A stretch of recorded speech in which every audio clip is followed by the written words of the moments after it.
kerinduan setiap kami untuk membangun relasi yang dekat dengan Tuhan. Di hari-hari ini tidak ada yang bisa kami andalkan kecuali Tuhan Yesus. Keadaan-keadaan membuat kami mungkin khawatir, takut. Tetapi firman-Mu berkata bahwa ketika kami mengandalkan Engkau, ketika kami menyerahkan hidup kami sepenuhnya ke dalam tangan-Mu Tuhan Yesus, maka kekhawatiran itu akan luntur, ketakutan itu akan lenyap, dan kami memiliki pengharapan yang sama, yang satu, yaitu di dalam Engkau. Terima kasih Tuhan untuk hadirat-Mu, untuk kehadiran-Mu di tempat ini. Kami percaya Tuhan bahwa Engkau Allah yang siap menjamah kami, melakukan mujizat bagi kami. Terima kasih Tuhan. Pagi hari ini kami mau menikmati kebenaran firman-Mu. Mari berbicara kepada kami Bapa. Mari ungkapkan isi hati-Mu kepada kami Tuhan lewat firman-Mu. Kami percaya bahwa firman-Mu boleh menjadi pelita dan terang bagi kaki dan jalan kami Tuhan. Dalam nama Tuhan Yesus kami mengucap syukur. Haleluya. Amin. Amin. Silakan duduk Bapak Ibu. Saya sampaikan salam sejahtera untuk kita semua. Shalom. Puji Tuhan. Boleh bilang ke kanan kirinya shalom. Berkati kita semua ya. Puji Tuhan Bapak Ibu yang terkasih. Ya, pagi hari ini saya memang tidak secara khusus diundang oleh Bapak Gembala dan Ibu Gembala, tetapi karena satu dan lain hal ada urusan di kampus Sati, jadi kami datang dengan istri saya. Ya, 3 minggu yang lalu juga saya sebenarnya datang ke Malang mengantar putri kami, ya yang nomor 2 itu masuk di Sati. Lalu kami harus balik lagi ke Malang karena kemarin ada urusan dengan yang besar, yang Joshua Miracle yang sudah jadi pendeta. Ya, jadi anak saya dua-duanya nanti kalau lulus yang cewek pendeta semua itu, 4-4-nya. Pendeta semua ya. Puji Tuhan. Ada yang sudah kenal saya Bapak Ibu? Yang sudah kenal saya boleh angkat tangan? Oh banyak yang belum ya. Saya saya kakak dari Aliando. Jadi kalau Bapak Ibu tahu film Ganteng-Ganteng Serigala, nah saya serigalanya.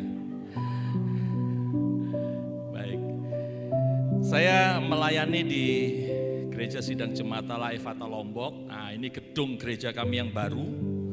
Setelah gempa tahun 2018, kemudian puji Tuhan kami bisa diberkati Tuhan dan gereja kami bisa terbangun dengan cukup baik gitu ya. Dan salam dari jemaat yang ada di gereja kami di GSC Efata. Bapak Ibu Saudara yang terkasih dalam nama Tuhan Yesus Kristus, karena memang pandemi masih ya naik turun, jadi biasanya kita di Lombok khotbahnya hanya 30 menit. Saya berharap bahwa saya juga bisa menyampaikan 30 menit. Buat pendeta-pendeta seperti saya gini susah mau khotbah 30 menit itu. Perbedaan antara pendeta dan kaum awan itu tuh kalau sudah pegang mic, kalau pendeta itu susah berhentinya. Ya, kalau orang awam pegang mic susah sekali mulainya, gitu ya. Jadi begitulah beritanya. Bapak Ibu, firman Tuhan pada pagi hari ini saya beri judul bersabar di saat sukar. Siapa yang masih mengalami kesukaran hari ini? Wah puji Tuhan tidak ada. Mari kita berdoa, karena percuma saya akan berkhotbah wong Bapak Ibu gak punya kesukaran sama sekali. Ya, Bapak Ibu di pulau kami di Lombok itu sampai saat ini kesukaran masih sedang terjadi. Ya. Kami hidup dari pariwisata dan pariwisata masih 20%. Kemarin sempat naik karena MotoGP. MotoGP selesai turun lagi. Ya, kemarin naik lagi karena semua hotel banting harga. Ya, tapi itu pun tidak bisa mendongkrak. Banyak orang di PHK, banyak orang mengalami kesulitan oleh karena pandemi. Tetapi sebagai anak-anak Tuhan, sebagai hamba Tuhan juga saya menasihatkan kepada anak-anak Tuhan yang ada di Lombok, kita harus tetap bersabar. Memang boleh kita mengatakan bahwa sabar itu ada batasnya Pak Pendeta, ya. Tetapi di dalam Tuhan kesabaran itu nggak boleh ada batasnya. Ya, nanti kita akan belajar bersama-sama. Oke, kita akan membuka Alkitab kita Bapak Ibu ya di dalam Yakobus pasal 5 ayat 7 sampai 11. Nah, kalau saya PPT saya itu semua lengkap sampai ayat-ayatnya. Jadi yang di belakang nggak usah repot, ikutin aja. Saya akan baca ayat yang ke-7, Bapak Ibu membaca ayat yang ke-8, kita baca sampai dengan ayat yang ke-11 ya. Karena itu saudara-saudara, bersabarlah sampai kepada kedatangan Tuhan. Sesungguhnya petani menantikan hasil yang berharga dari tanahnya dan ia sabar sampai telah turun hujan musim gugur dan hujan musim semi.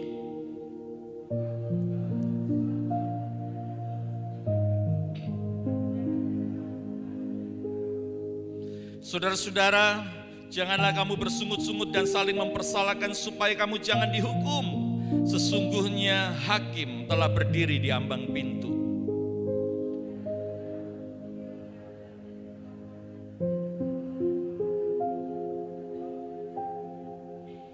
Sesungguhnya kami menyebut mereka berbahagia, yaitu mereka yang telah bertekun.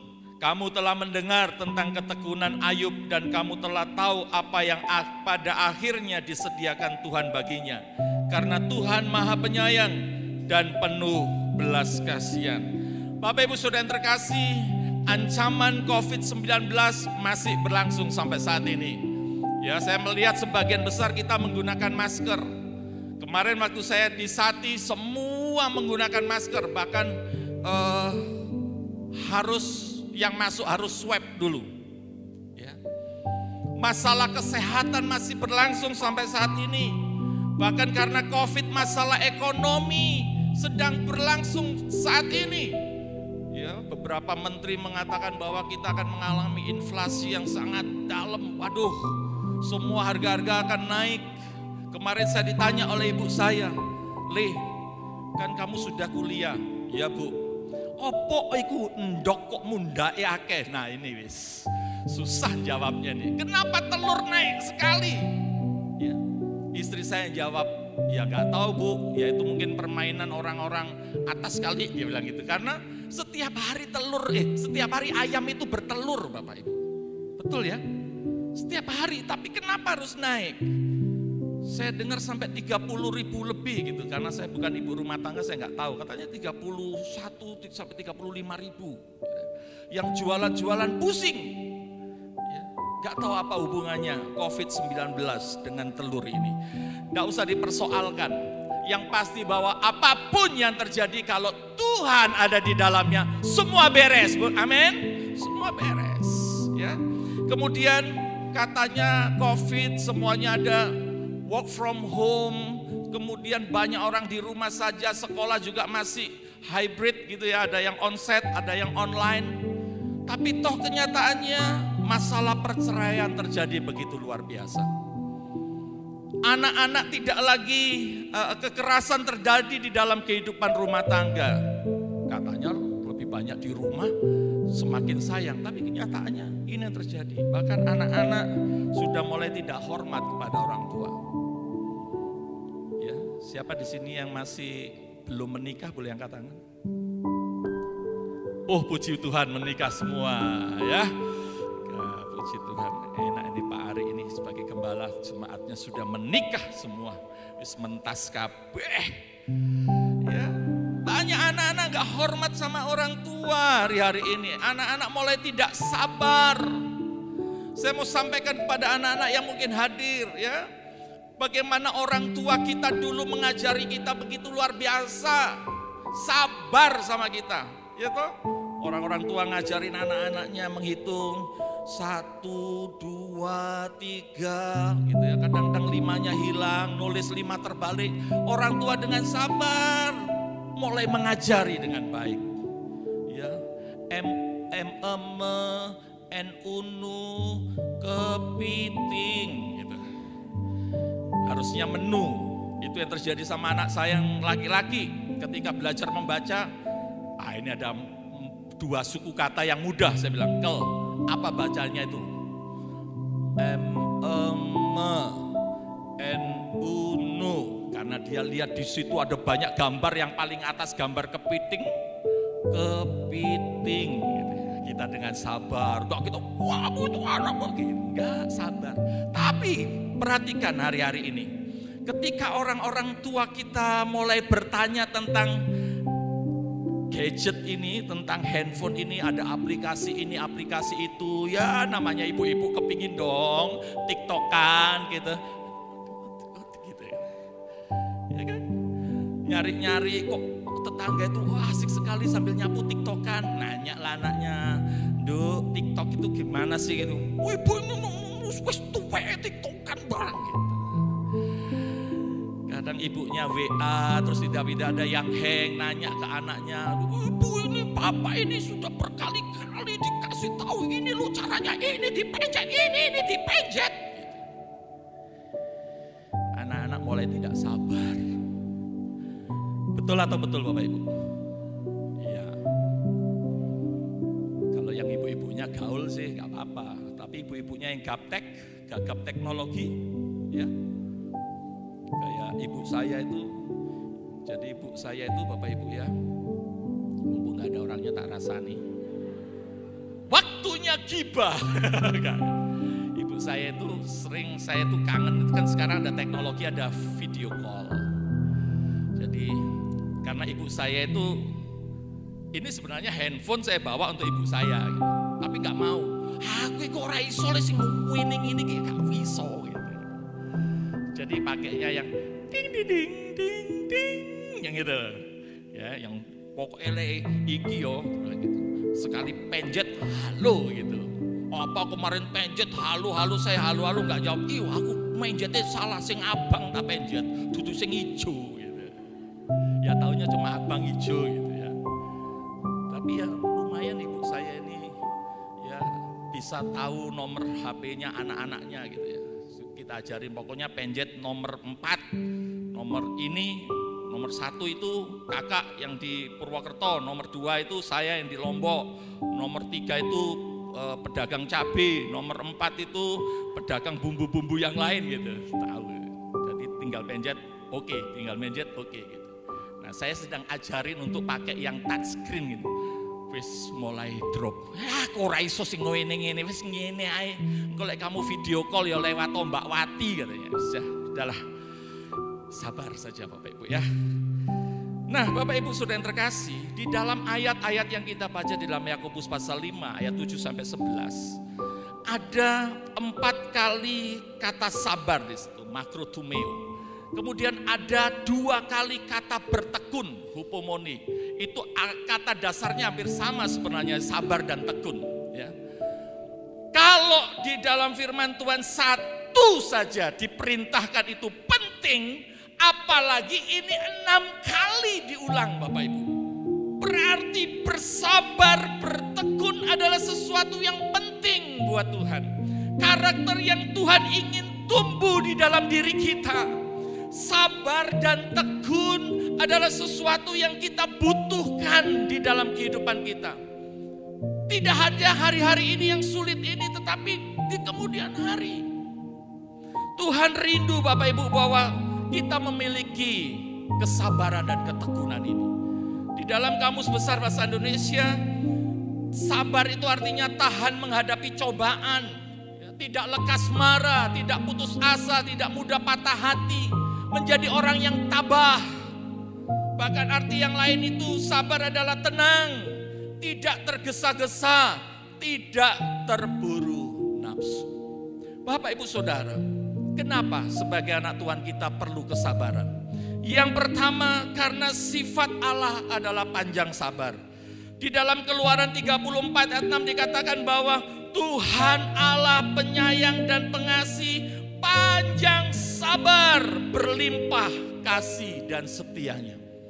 Karena Allah kita panjang sabar, maka kita sebagai anak-anaknya harus panjang sabar. DNA-nya Allah dengan DNA kita itu harus nyambung. Kalau kita menyatakan diri sebagai anak Allah, maka DNA yang ada di dalam Allah harus ada di dalam kita. Salah satunya adalah panjang sabar.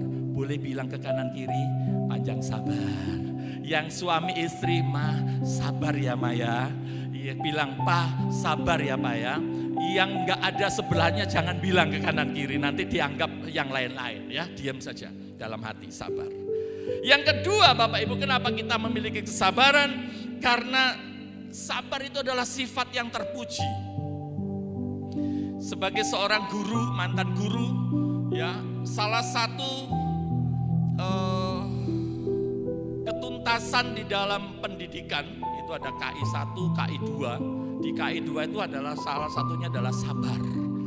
Anak dididik untuk sabar. Ya, memang sabar itu perlu. Ya, bersyukurlah kalau kita punya nama sabar. Ya, dipanggil terus sabar gitu ya. Tapi kadang-kadang banyak yang namanya sabar tapi nggak sabar.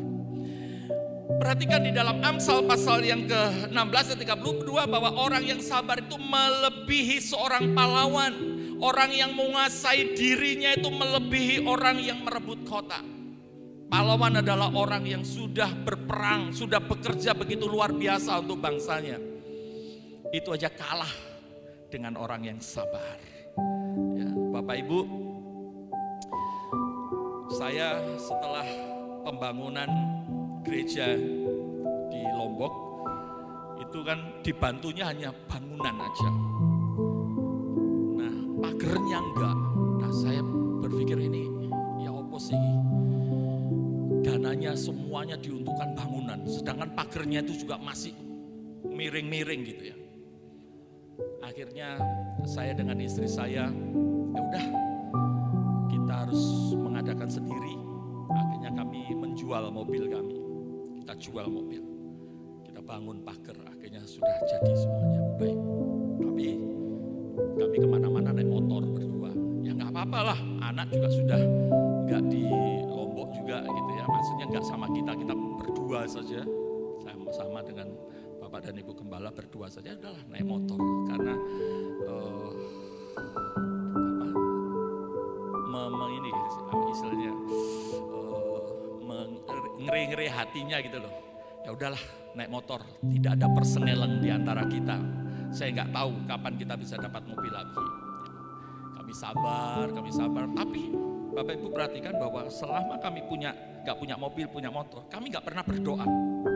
Nggak ada keinginan doa Tuhan berkati dengan mobil, nggak ada. Meskipun kemana-mana harus pakai jas hujan, nggak ada sama sekali niat untuk berdoa untuk mobil ini. Saya juga heran gitu ya. Sampai akhirnya di satu saat, mungkin sudah 1 tahun 6 bulan, 1,5 tahun, kok kalau komsel itu bawa gitar lagi, terus hujan gitu Bapak Ibu, karena saya menangani 2 komsel, istri saya menangani 2 komsel gitu ya. Jadi hujan kadang-kadang, waduh gitarnya ini, ya udah, mulailah ya kira-kira 3 minggu lalu. Kita berdoa untuk mobil, kita harus spesifik gitu. Sampai saya bilang ke jemaat, ayo biar doa Jumat. Pokok doa saya, ya biar gereja punya mobil dah. Gitu. Berdoa Bapak Ibu. Makanya jemaat berdoa, kita berdoa. Hari Jumat berdoa, hari Senin sudah punya mobil. Boleh tepuk tangan buat Tuhan. Hari Jumat berdoa Bapak Ibu. Saya nggak tahu, belum ada orang yang janji. Ya ceritanya itu lucu. Hari Jumat saya berdoa, kemudian hari Senin tuh ada orang janji, Pak, ini seorang pensiunan Bapak Ibu, Pak saya ada berkat, tapi doakan cair ya Pak ya, itu hari Sabtu atau hari Minggu, ya saya doakan gitu. Senin saya perjalanan ke Malang, dia telepon, Pak berkatnya cair Pak, saya transfer sekarang ya. Gitu. Ini saya lagi di kapal nih, di ferry ini, ferry Lombok Surabaya. Puji Tuhan gitu ya. Dikirim Bapak Ibu, dikirim. Cuma dia bilang di WA-nya bilang, Pak maaf ya, mungkin mobilnya second aja. Dia bilang gitu. Ya nggak apa-apa, second yang penting rodanya 4 bisa jalan, nggak apa-apa. Nggak mungkin dong saya di ferry beli mobil, tapi sudah ada dana itu.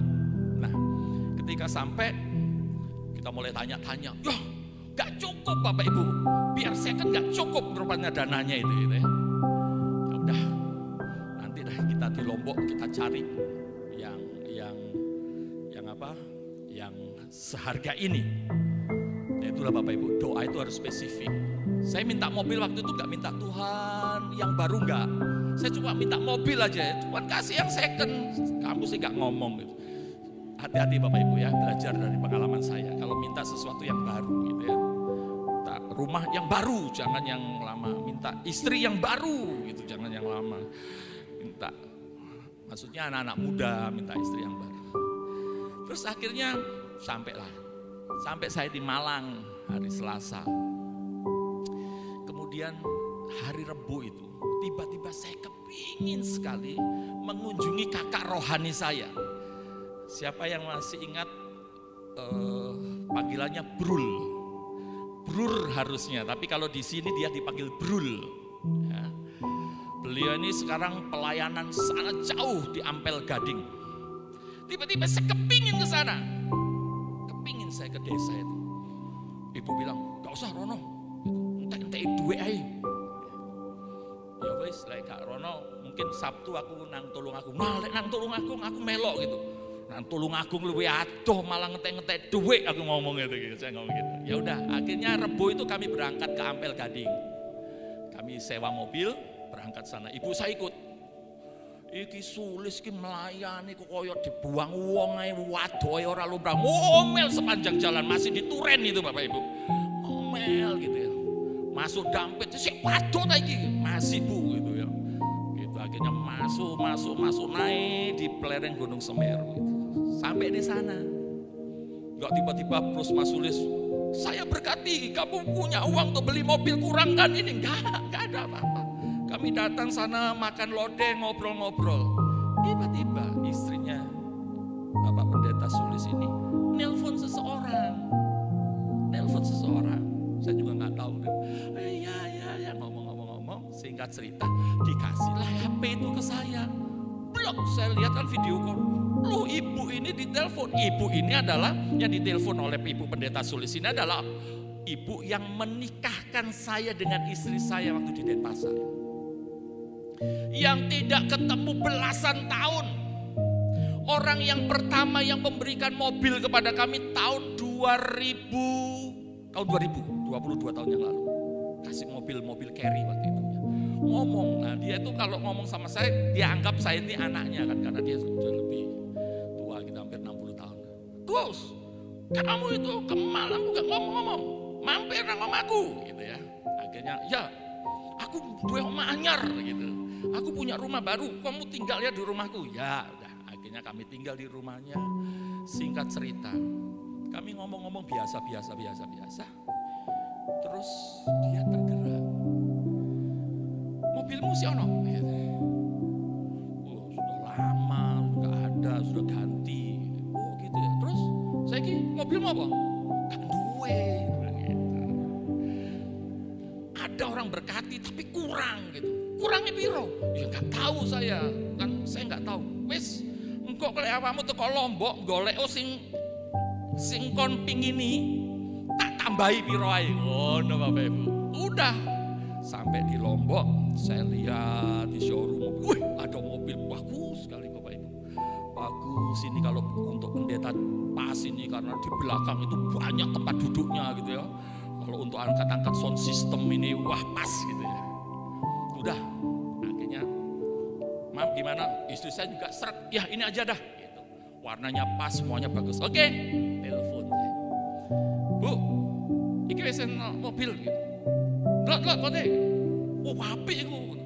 Tapi awakmu wis seret men gitu. Aku wis seret gitu. Kurang biro, sekian ratus juta gitu.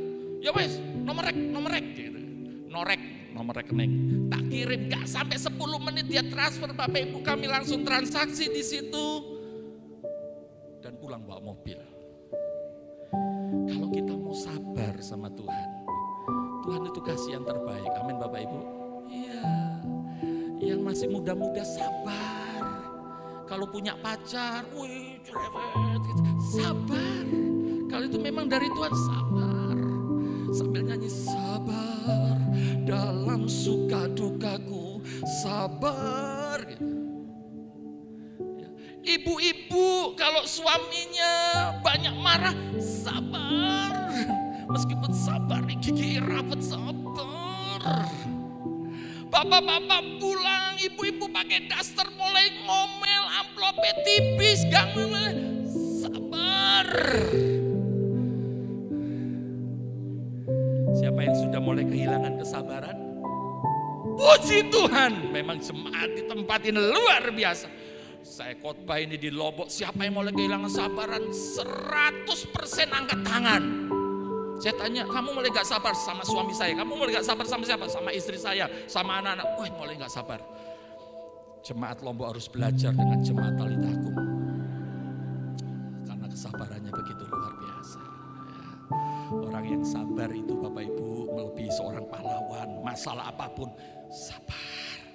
Sambil berdoa, sambil bersabar sama Tuhan. Pasti Tuhan tolong. Berapa banyak di antara kita yang percaya bahwa pasti Tuhan menolong? Angkat tangan. Wah, luar biasa. Ya, lain kali saya harus undang Pak Ari ini bagaimana ini kiat-kiatnya membawa jemaat sabar ini. Ya Pak ya, supaya bertobat itu jemaat di Lombok Pak. Perlu itu Pak. Kadang-kadang pendeta itu pusing telepon. Pak, ini lho Pak bojoku, ini lho Pak. Menit suaminya ada bojoku sing sabar, saya nggak bisa sabar lagi Pak. Saya sudah talak 1 Pak. Waduh, di Kristen tuh gak ada talak-talaknya, tapi ini ada yang nalak Bapak Ibu. Sing wedok mending nalak. Aduh, tuh kok ndi ajaran nih, wong wedok nalak wong lanang. Bojoku wis tak talak Pak. Waduh, wis repot. Ya. Yang ketiga kita harus sabar karena buah roh. Buah roh salah satunya adalah kesabaran. Jadi Bapak Ibu, kalau Bapak Ibu sudah mulai kehilangan kesabaran, berdoa. Karena Roh Kudus yang ada dalam diri kita itu akan membantu kita untuk kita memproduksi yang disebut dengan kesabaran. Kalau nggak bisa memproduksi kesabaran, introspeksi diri. Berarti roh ini yang ada di dalam diri kita memang bekerja, tapi kita nggak merespon. Seperti sebuah tanaman Bapak Ibu, ya kalau nggak berbuah, apa yang ada dalam diri kita? Jengkel. Saya punya pohon mangga ditanam oleh anak-anak sekolah minggu waktu Royal Rangers itu ya. Sudah mungkin 12 tahun, gak uah-uah. Katanya orang Bali bilang ini, Pak, Bapak bawa parang, ngomong tuh sama pohon, le awakmu nggak berbuah, tak potong gitu. Kok gitu? Iya, kan pohon itu makhluk hidup Pak. Namanya dia makhluk hidup, dia bisa dengar, kan kita juga sesama makhluk hidup gitu ya. Gitu. Saya coba Bapak Ibu, saya bawa parang. Parang mertua saya itu besar sekali dari Sulawesi. Pohon mangga, kamu udah ditanam sama anak sekolah minggu ya. Sudah bertahun-tahun gak kamu tumbuh-tumbuh, tak potong kamu gitu ya. Tak berbuah juga. Saya tanya sama ahlinya, gitu ya. Tunggu Pak, ya ada waktunya. Ya, memang ada pohon mangga yang memang sampai puluhan tahun gitu, belasan tahun itu enggak. Tapi sekali berbuah nanti Pak lihat aja gitu. Terus gimana caranya? Kasih pupuk Pak. Oh gitu ya. Gimana belinya? Di toko saya. Oh alah. Ya udah akhirnya beli pupuk. Saya pupuk, saya siram, saya pupuk, saya siram gitu ya. 2 tahun ini mangga kami itu Bapak Ibu, buahnya begitu luar biasa, banyak sekali. Jadi jemaat itu cepet-cepet oleh kebaktian, kepingin mudun nih. Kemarin saya ke Malang Bu Ari ya, itu mangga saya hitung ya masih ya sekitar 80 sampai 100 biji, 100 buah. Saya pulang habis tuh mangga. Saya dikasih foto itu beberapa jemaat bapak-bapak itu naik ke pohon mangga itu. Loh kok bisa dong, padahal semutnya banyak itu. Ya itulah kalau habis sama sekali. Saya tanya Pak Yafet kan, adiknya istri saya, Pak Yafet kan, kenapa itu? Iya, daripada busuk katanya gitu. Ya udahlah gitu. Jadi dipanen sama mereka. Saya sempat bawa 3 minggu yang lalu, saya bawa mangga itu sekitar ya mungkin 30 biji lah. Harusnya bisa lebih, tapi karena kami naik motor, ibu saya lihat, wih mangga itu kuning manis le, sampai bosok-bosok le, gak kemakan. Waduh, sayang mubazir gitu.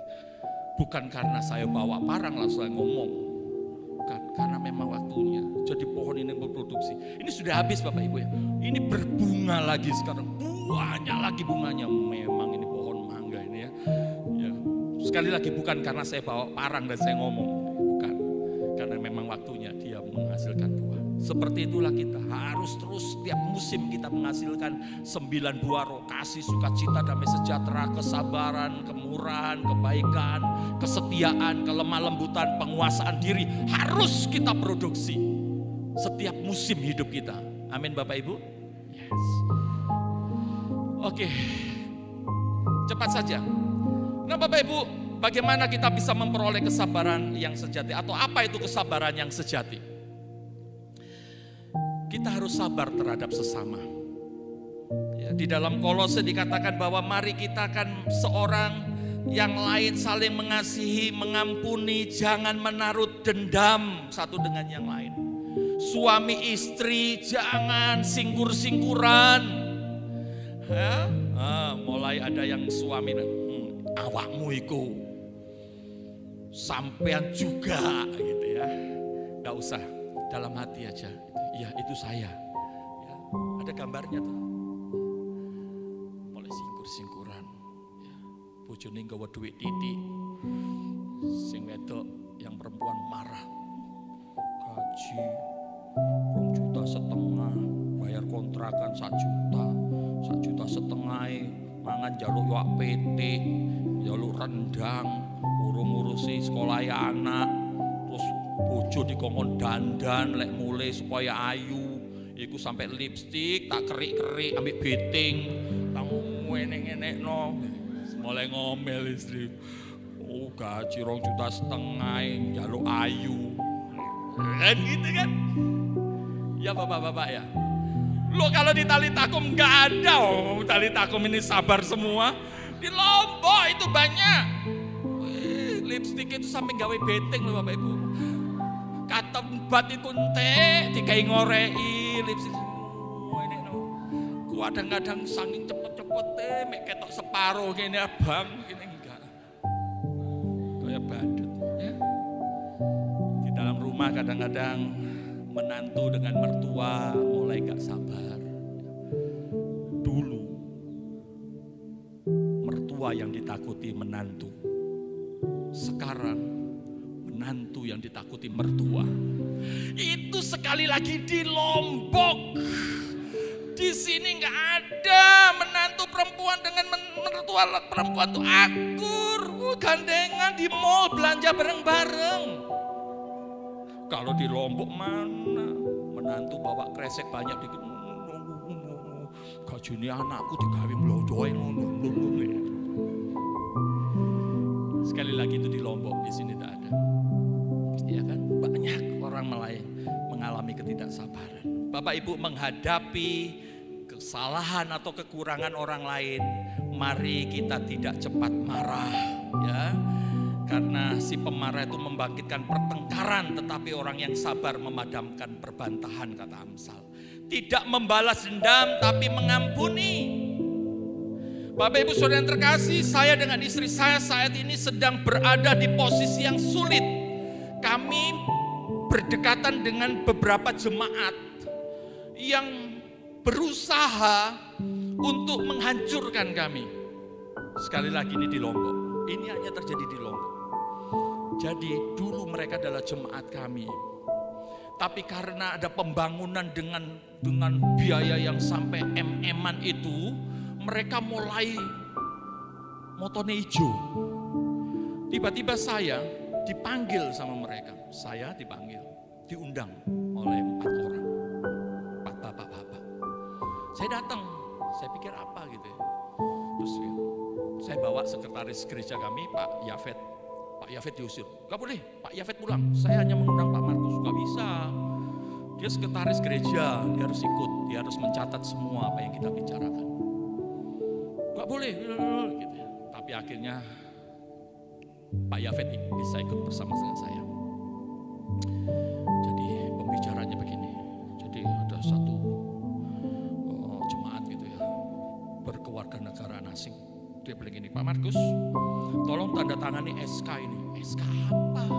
Ini SK panitia pembangunan. Loh, yang bikin SK itu gembala. GSJA itu gembala itu sebagai pemimpin. Nggak bisa, enggak, pokoknya tanda tangan. Jadi ketuanya saya.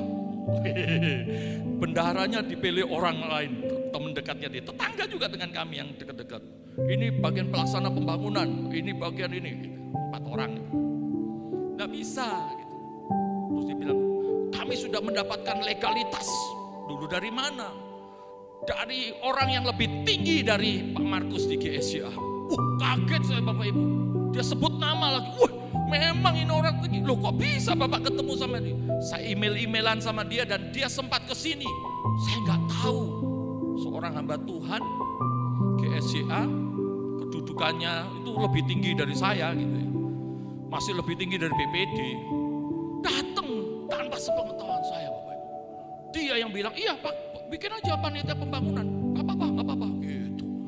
Tanpa sepengetahuan saya. Wah, akhirnya berpolemik nih. Sampai kedengaran sama Pak Budi Setiawan, BPP. Dipanggil saya Bapak Ibu. Pak Markus dengan didampingi Ketua BPD, kami undang untuk rapat di Jakarta. Untuk membicarakan pembangunan. Siapa? Berangkat kami bulan Maret Pak. Sampai di sana, nah udah ceritalah. Dari situ ketahuan siapa yang datang ke Lombok tanpa sepengetahuan saya. Orangnya itu dimarah habis-habis sama Pak Hari Agus Rimba, sama Pak Stefano Indra Brahmono. Akhirnya Bendahara Umum Bu Wiwi, karena beliau dekat dengan saya, seringkali beliau pelayanan di Lombok. Udah gini aja, kalau BPP mengizinkan dan Pak Markus mengizinkan, karena saya juga punya hubungan dekat dengan gereja yang ada di Lombok, izinkan saya yang menangani semuanya. Akhirnya Pak Budi bilang, gimana Pak Markus? Kalau saya oke-oke saja. Gimana Pak Salmon? Iya, saya lebih senang, dia bilang gitu. Akhirnya semua dana dialihkan ke BPP yang nangani semua Bapak Ibu. Nah, marahlah 4 orang ini. Kan bukan mau saya. Marah 4 orang ini Bapak Ibu. Ini pentolan gereja kami nih. Orang-orang yang cukup vokal gitu ya. Waduh. Apa yang mereka lakukan Bapak Ibu? Dilaporkanlah pembangunan gereja itu ke kantor desa. Akhirnya pembangunan kami dihentikan waktu pengecoran. Dihentikan, berhenti. 3 minggu gak kerja. Sampai saya dipanggil. Saya sempat dipanggil di, mereka gak punya balai desa gitu ya, tapi di masjid tempat kami. Saya diadili, saya bilang, saya tanya sama tetangga yang biasa Jumatan. Karena setelah sholat Jumat, Pak, saya tanya, berapa orang kira-kira jamaahnya? Ya paling sedikit 400 Pak. Saya sudah bayangin Bapak Ibu, saya akan berhadapan dengan 400 orang. Karena memang undangannya seperti itu. Ya, audiensi dengan jemaah. Waduh, itu 1 minggu Bapak Ibu saya gak bisa tidur waktu terima undangan itu. Saya cuma doa puasa sama istri saya. Ya, saya bilang ke Bu Wiwi ada masalah ini. Tenang Pak, ada Tuhan Yesus. Saya serahkan semua jawaban ke Pak Markus. Saya bertelepon Pak Salmon ketua BPD juga. Ya, saya akan datang hari itu. Meskipun saya tidak akan menemani kamu, tapi saya akan datang dan saya akan support dalam doa. Hari Jumat tiba Bapak Ibu. Itu keringat dingin luar biasa. Jantung duduk. Sampai menunggu 12:30 siang. 12:30 saya pakai motor Bapak Ibu. Saya mulai jalan, ketemu salah satu tetua mereka itu. Duh Pak, kok ya Pak Markus ditunggu di sana. Waduh tuh, beliau bilang gitu. Ngomongnya sinis lagi, ditunggu di sana. Wah, semakin gak karu-karuan saya. Saya bilang, dalam nama Tuhan Yesus, saya punya pasukan Allah yang lebih besar dari mereka. Tuhan kuatkan saya. Oh, kekuatan Tuhan Yesus nyata Bapak Ibu. Waktu saya masuk ke tempat ibadah itu, besar, mungkin 4 kalinya ini Bapak Ibu. Saya masuk itu, cuma 8 orang yang ada di situ. 8 orang itu 4 itu bapak-bapak jemaat saya duduk di situ. Terus 4-nya lagi Pak Kepala Desa, Kepala Dusun, Babin Kantipmas sama Babinsa. Saya duduk di situ. Tuhan kasih kekuatan gitu ya. Tuhan sudah tunjukkan mujizatnya bahwa 400-600 orang itu gak jadi. Nah saya baru tahu. Jadi tuan gurunya mereka itu kenal baik sama kami. Dia suka sekali dulu nyabit rumput di tanah gereja itu dulu sebelum kita bangun tuh. Rumputnya tuh bagus sekali. Jadi bapak ini, Pak Kiai ini suka nyabit rumput di situ. Manggilnya saya Om. Jadi beliau waktu sholat Jumat dia bilang gitu. Kita tidak jadi ketemu sama Om Markus ya. Gak usah kamu terprovokasi dengan orang-orang depan. Orang depan itu orang perumahan kami. Ini orang dari desa kampung di belakang. Apa salah beliau? Beliau ibadah gak pernah ngelewatin tempat ibadah kita. Beliau ibadah tidak pernah melewati kampung kita. Terus kalian mau macem-macem. Gak usah, pulang. Disuruh pulang sama Pak Haji Bedul namanya. Pak Haji Abdul Rahman tapi kita panggilnya Pak Haji Bedul. Apa salah Om Markus itu? Gak ada salahnya. Dia orang baik.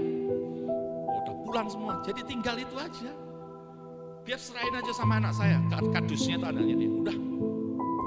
Singkat cerita Pak Kadus bilang gini. Pelunggu ini orang baik. Saya tidak tega ngomong sama pelunggu. Jadi nanti saya serahkan ke Bapak Babin Kantipmas. Pelunggu orang yang pertama kali waktu gempa itu menolong desa kita. Dusun kita ini yang gak pernah dapat bantuan.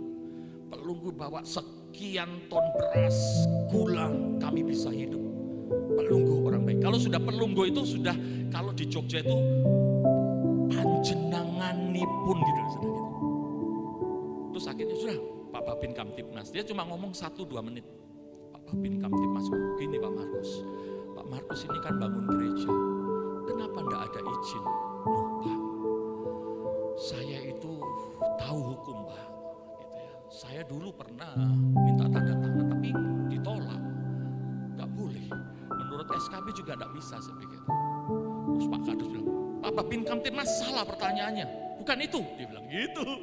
Terus gini ini. Jadi gini aja Pak Markus ya. Saya mau tanya, rumah itu dipakai gereja, IMB gereja atau IMB rumah? Langsung saja. Itu tanah-tanah saya atas nama saya. Saya kena gempa, rontok semua, hancur, saya nggak punya rumah. Ya saya bangun untuk rumah. Doanya saya dalam hati, rumah, doa. Gitu. Oh begitu ya, langsung Pak Kadus bilang, memang pelungguin orang baik. Sudah, kalau memang mau ngecor sore ini, kita yang amanin. Gitu. Kok kita yang amanin? Apa maksudnya kan? Gitu Bapak Ibu. Terus akhirnya Pak Kadus ini bilang, tahu kenapa saya ini lega? Kenapa? Dulu Om Markus tahu, dengar kan ada sekolah Yayasan Nasrani yang sampai masuk ke DPR Komisi 4, polisi semua manggil saya deg-degan. Saya berpikir nanti pelunggu bilang, oh enggak itu pakai gereja, saya akan menggunakan gini. Saya mikirnya gitu, saya juga 2 malam ini tidak bisa tidur mau ketemu sama Om. Wih dia dibikin goyang sama Tuhan Bapak Ibu. Akhirnya pertemuan kami hanya kurang dari 10 menit, diputuskan silakan dilanjutkan pembangunan. Akhirnya itu hari Jumat, hari Sabtu kita ngecor, habis selesai bangun sampai sekarang kita pakai ibadah, pakai musik dan sebagainya, nggak ada yang itu. Datanglah adiknya Pak Kadus, teman baik saya, kalau dia dulu tukang parkir gereja kami. Dia panggil saya Papi, Papi tahu nggak siapa yang laporin ke Pak Haji Darmawan? Pak Haji Darmawan kepala desa. Siapa? Teman-temannya Papi yang duduk di masjid itu. Tuhan. Mereka itu yang gambar Bapak Ibu. Jadi gambarnya itu dilaporin. Ini loh, Pak Markus mau bangun gereja. Ini buktinya. Ada tulisan mimbar. Ini lihat kursi-kursinya di sini. Gereja itu. Jahat banget Bapak Ibu. Tapi Tuhan tolong saya supaya saya ampuni mereka. Saya nggak mau dendam sama mereka. Mereka sekarang ke gereja lain, terserah. Dan Tuhan berbuat yang luar biasa. Di masa pembangunan kami Bapak Ibu ya, 4 keluarga ini hancur semua. Hancur semua. Mereka mulai mau menjamah pekerjaan Tuhan. Tuhan yang berkarya. Ibrani bilang apa? Di dalam Ibrani pasal 10 ayat 28 atau 29. Bahwa pembalasan adalah hakku. Apa yang sudah ada di tangan Tuhan itu mengerikan, firman Tuhan katakan itu.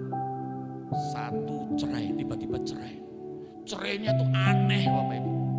Terus anaknya, anak perempuan satu-satunya yang orang asing ini, kecelakaan hebat sampai hari ini lumpuh dan istrinya datang ke kami untuk kami mendoakan supaya nggak mati. Karena hancur. Anak gadis SMP dibelikan motor trail yang 250 cc, nggak pakai helm, ada mobil berhenti dihantam mobil box itu, sampai temen yang digonceng meninggal. Istrinya sudah mulai sadar sekarang ini bahwa ini akibat dari suaminya mulai ngutik-ngutik pekerjaan Tuhan. Yang satunya lagi tiba-tiba Bapak Ibu saya dengar ditangkap polisi karena dia mungkin ada di televisi, ada di SCTV, menanam sekian belas ganja ya, di tanahnya. Yang satunya lagi cerai, yang satu hancur hidupnya Bapak Ibu, 4 keluarga ini. Saya tidak pernah mengutuki mereka karena saya tidak boleh mengutuk. Saya cuma bilang Tuhan saya ampuni mereka.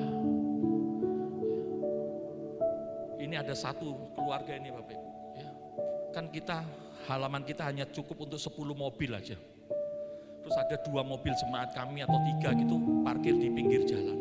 Dilaporin lagi sama Pak Kadus. Pak Kadus telepon saya, Pak Markus itu kenapa itu mobilnya diparkir? Loh, Pak Kadus itu mobil saya parkir di tanahnya Pak Made. Saya sudah bilang sama Pak Made saya pinjam tanahnya, oh silakan gitu.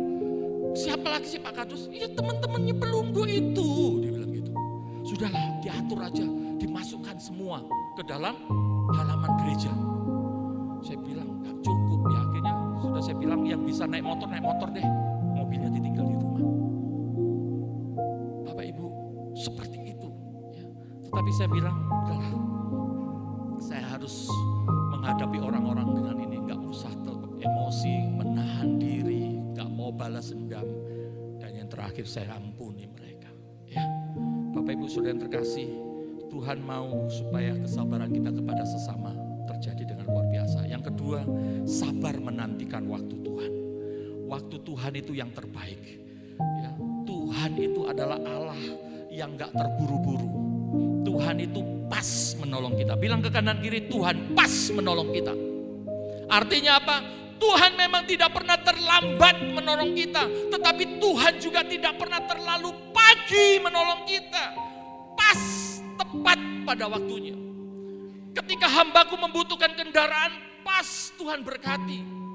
Ketika anak-anak Tuhan atau Bapak Ibu Saudara membutuhkan sesuatu untuk kebutuhan anak sekolah mungkin atau kebutuhan-kebutuhan yang lain, Tuhan akan tepat menolong. Seperti apa yang Tuhan nyatakan dalam kehidupan kita. Kairos Tuhan itu penting Bapak Ibu. Waktu Tuhan itu yang terbaik buat kita. Jangan terburu-buru. Karena orang yang tergesa-gesa, orang yang terburu-buru akan mendatangkan akibat yang fatal. Ya. Ada sebuah cerita Bapak Ibu, ada sebuah helikopter. Helikopter ini mulai naik ngangkut 4 orang. Ya, 4 orang itu pilot sama 3 penumpangnya. Lalu apa yang terjadi Bapak Ibu? Pilot itu mengatakan kepada 3 penumpang, kita menghadapi badai. Kita tidak akan bisa mempertahankan helikopter kita. Terus, ya di belakang ada 3 parasut. Yang naik berapa? 4. Tinggal 2, kenapa? Pilotnya sudah pakai. Pilotnya udah pakai, dia nggak mau mati konyol. Jadi dia terjun, tinggalkan helikopter. Wah, lalu yang kedua pengusaha kaya. Wah, dia cekatan sekali, nggak cuma di bisnis cekatan, ambil parasut cekatan, dia ambil sebuah rangsel, dia terjun. tinggal 2 orang, pendeta tua sama seorang anak pramuka. Pendeta tuh bilang gini, nak, ambil parasit satunya itu. Saya sudah tua, kalaupun saya mati saya sudah menghadap Bapak, tapi kamu masih punya masa depan. Udah, tenang aja Pak Pendeta, kita selamat berdua. Loh kenapa gitu?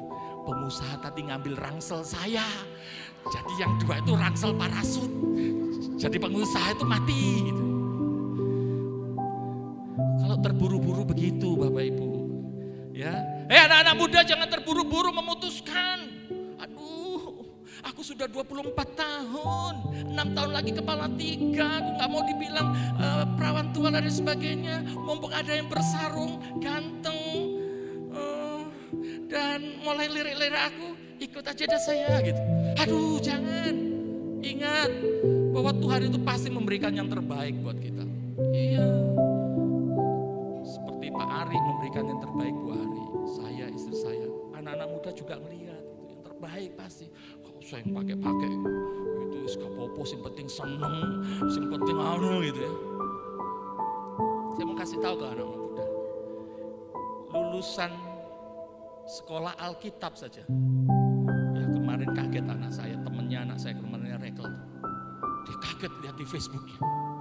Temennya ini sama-sama lulusan sekolah Alkitab. Kaget. Apa? Ijab kabul bi. Loh dia di Jawa Timur pokoknya ini. Terus iya karena dia merasa kok itu entuk, akhirnya ijab kabul. Lulusan sekolah Alkitab aja masih bisa gitu, apalagi yang gak lulusan sekolah Alkitab. Yang setiap kali bergaulnya dengan yang begitu-begitu, ke kafe gitu, daripada nggak ono wis iki dimbat. Jangan. Itu di Lombok banyak, di sini nggak ada ya. Ya, sabar. Nanti kan aja, nggak usah mikir mau sini, nggak usah. Tuhan tahu, Tuhan akan kirimkan yang terbaik. Ya kan? Aliando itu Tuhan bisa kirimkan buat engkau. Siapa lagi sih ganteng-ganteng sekarang ini? Rizky, Bilar, apakah itu? Di sini mah banyak pilihannya ya. Di Lombok kaum mudanya sedikit, pilihannya sedikit Pak Ari. Kasihan gadis-gadis kita ini. Ya. Karena cowoknya cuma 3, pemain musik semua. Yang rekel sudah ada yang punya, tinggal 2, 1 ini sudah mulai yang lain. Kemudian yang pemain drum itu masih SMP, nggak mungkin pacaran. Nah di bawah ini ada kaum mudi, gadis-gadis itu belasan banyak gitu. Pilihannya kok memek telu gitu. Di tempat ibadah sebelah itu wakeh pilihannya. Yang namanya Abdul, kayak Ahmad, kayak semuanya. Ya, sabar menantikan. Yang terakhir, mari kita akan sabar di dalam setiap kesulitan. Ya. Sekali lagi, mungkin Bapak Ibu tadi gak mengangkat tangan ketika saya tanya siapa yang saat ini sulit, sukar gitu ya. Tapi mungkin dalam hati berdarah-darah, saya banget Pak, cuma saya gak mau ngaku Pak. Saya lagi kesulitan Pak. Saya lagi ada di dalam kesukaran Pak. Saya ada lagi dalam himpitan tekanan Pak. Tapi saya mau sampaikan kepada Bapak Ibu bahwa Tuhan sanggup memberikan engkau kesabaran dan ketekunan untuk engkau menanggung setiap kesulitan. Katakan amin. Tuhan berkata dalam firman-Nya, Aku Allah turut bekerja di dalam segala sesuatu untuk mendatangkan kebaikan. Amin Bapak Ibu. Siapa yang merasakan ayat ini, yang pernah merasakan, pernah mengalami, boleh angkat tangan. Wah puji Tuhan. Enak loh Bapak Ibu kalau mengalami ayat ini. Bahwa Allah itu turut bekerja di dalam segala sesuatu. Roma 8 dan 28. Di dalam segala sesuatu, suka maupun duka, Allah turut bekerja untuk mendatangkan kebaikan. Ya. Sekarang ini saya sedang bersama seorang mahasiswi. Aduh Markus, sulit sekali skripsi saya ini. Sampai pusing saya. Saya kasihan sama kaum mudi kita ini, kaum mudi saya ini Bapak Ibu dengan istri saya. Yang lain-lain sudah diwisuda, dia bingung karena dia ambil komunikasi, lalu dia ambil jurusan bukan public relation ya apa gitu. yang biasa jadi penyiar dan sebagainya. Susah sekali Om Markus, saya bilang gitu. Saya bilang namanya Yosi, Yos, buat Tuhan gak ada yang susah. Ya, jalani, sabar, Tuhan pasti akan tolong kamu. Ya, dia setia sekali berdoa, dia setia kaum muda, dia setia ngajar sekolah minggu Bapak Ibu. Dia berpikir saya sudah setia kok, tapi sulit sekali. Angkatanku sudah wisuda semua, saya belum. Sabar, ya sabar. Ya. Sama dengan pacarnya anak saya ini juga yang di saat ini sampai 1 tahun harus ditunda. Saya bilang sabar, semua aja waktunya gitu ya. Puji Tuhan, akhirnya dia di wisuda. Meskipun dengan Bapak belum, mungkin Bapak Ibu juga merasakan gitu. Aduh Pak, sulit Pak, mau membangkitkan usahaku ini sulit sekali Pak. Mau membangkitkan kepercayaan istriku yang sudah mungkin aku khianati susah sekali Pak. Padahal aku sudah bertobat, mungkin ada hal-hal yang lain yang sulit. Di hadapan Tuhan gak ada yang sulit. Tuhan berkata bahwa di hadapanku tidak ada yang mustahil. Segala sesuatu mungkin. Mari kita akan belajar menyerahkan setiap kehidupan kita ke dalam tangan Tuhan. Bapak Ibu, yang terakhir bahwa ganjaran dari kesabaran. Di dalam firman Tuhan dikatakan bahwa ayat yang ke-9 Yakobus, saudara-saudara janganlah kamu bersungut-sungut dan saling mempersalahkan supaya kamu jangan dihukum. Sesungguhnya hakim telah berdiri di ambang pintu. Ganjaran kesabaran adalah mahkota kehidupan. Yakobus pasal 1 ayat 12. Tuhan akan memberikan mahkota kehidupan kepada kita. Jangan bersungut-sungut, jangan mempersalahkan keadaan, mempersalahkan dirimu dan kau mulai tidak sabar dan tidak tekun. Karena firman Tuhan hakim sudah ada di depan pintu. Mari kita akan menjadi orang yang sabar. Tapi kesabaran ada batasnya. Di dalam Tuhan kesabaran tidak ada batasnya. Tidak ada batasnya. Kalau kita sudah mulai kesabaran ada batasnya, kita sudah mulai tidak rohani. Kesabaran itu tidak ada batasnya Bapak Ibu. Ya. Oh sabar itu terbatas. Enggak, kesabaran itu tidak ada batasnya. Karena kesabaran itu diproduksi oleh pribadi kita yang dikuasai oleh Roh Kudus. 9 buah roh itu harus diingat. Mari kita bangkit berdiri bersama-sama. Saya tidak mengundang Bapak Ibu maju ke depan, mungkin di dalam hati saja. Mungkin kau sudah mulai tidak sabar dengan keadaan. Kau sudah mulai tidak sabar dengan kesulitan, kesukaran yang sedang terjadi. Kau mulai tidak sabar dengan pasanganmu, tidak sabar dengan sesamamu karena mereka mulai mengintimidasi engkau. Tetapi percayalah bahwa di dalam setiap musim kehidupan kita, Tuhan berkarya, Tuhan bekerja. Kesabaran dan ketekunan harus kita produksi supaya nama Tuhan dipermuliakan. Musim akan selalu berganti, kita akan pujikan.